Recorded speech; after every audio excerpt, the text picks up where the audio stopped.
Bakınız cuma günü camiye geliyoruz. Cuma ile alakalı ayet-i kerimede şöyledir. Estağfirullah. Ya eyyühellezine amenü, ey iman edenler, İzâ nûdiye lissalâti, bak iman edenlere sesleniyor Allahu Teala. Kafirler hitabın dışında kaldı. Onlar benim muhatabım değil diyor. Müslümansan sana söylüyorum Allah buyuruyor. İzâ nûdiye lissalâti min yevmil cumuati. Cuma günü namaza çağrıldığınız zamanda, nida çağrılmak demek. Çağrıldığınız zamanda fes'av ila zikrillahi, Allah'ın zikrine koşun.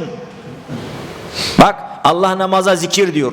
Allah'ın zikrine koşun buyuruyor Rabbimiz. Ve zerul bey', alışverişi bırakın.